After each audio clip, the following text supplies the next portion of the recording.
नमस्कार, सुनीता's रेसिपीमध्ये तुम्हा सर्वांचे मनापासून स्वागत.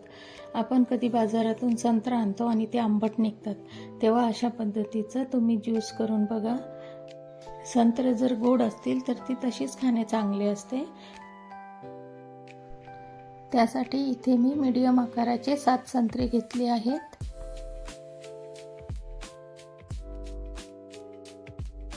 संत्र्याला असं मधून कट करायचं, म्हणजे त्यामधील बिया काढायला सोपी जाते. शक्यतो तुमच्याकडे जर ज्युसर असेल तर ज्युसरनीच हा ज्यूस काढा, नाहीतर मग मिक्सरमध्ये पण तयार होतो. संत्री जर गोड असतील तर पाणी न टाकता ज्यूस काढायचा. संत्र्यावर असलेली पांढरी साल पण आपल्याला पूर्णपणे काढून घ्यायची आहे आणि एक पण बी त्यात राहिली नाही पाहिजे, नाहीतर ज्यूस कडवट होऊ शकतो. इथे मी संत्र्याच्या बारीक फोडी तयार करून घेतल्या आहेत. त्या आता मिक्सरच्या जारमध्ये टाकूया. अर्धा चमचा काळं मीठ घेतलं. इथे मी 4 चमचे साखर घेतली आहे. संत्री किती आंबट आहे त्यानुसार तुम्ही घ्या. 7 ते 8 बर्फाचे तुकडे घेतले आहे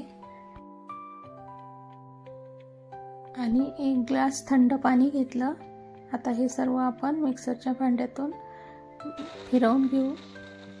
इथे संत्री आंबट होती म्हणून आपण त्यामध्ये 1 ग्लास पाणी टाकलं आणि बर्फ आणि साखर, यामुळे तो ज्यूस आंबट होत नाही. आता हा ज्यूस आपण गाळणीने गाळून घेऊ. संत्र्यामध्ये व्हिटॅमिन सी भरपूर प्रमाणात असते आणि आता बाजारामध्ये भरपूर प्रमाणात संत्रा आलेले आहेत, तेव्हा आपण ते खाल्ले पाहिजेत. संत्रा ज्यूस व्यायाम केल्यानंतर सुद्धा घेऊ शकता. लहान मुलांना किंवा आजारी व्यक्तींना सुद्धा हा ज्यूस तुम्ही देऊ शकता. इथे आपण मीडियम आकाराची 7 संत्रे घेतली होती आणि त्यामध्ये 1 ग्लास पाणी टाकलं.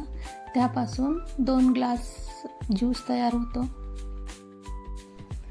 हा ज्यूस आता आपण एका जारमध्ये काढून घेऊ आणि ग्लासमध्ये बर्फाचे तुकडे टाकू आणि तयार आहे आता आपला इथे थंडगार असा व्हिटॅमिन सीने भरपूर असलेला संत्रा ज्यूस. एकदा नक्की करून बघा. व्हिडिओ आवडल्यास लाईक, कमेंट, शेअर करा आणि जर माझ्या पेजवर नवीन असाल तर सबस्क्राईब करा. आणि व्हिडिओ पूर्ण पाहिल्याबद्दल तुमचे मनापासून धन्यवाद. थँक्यू.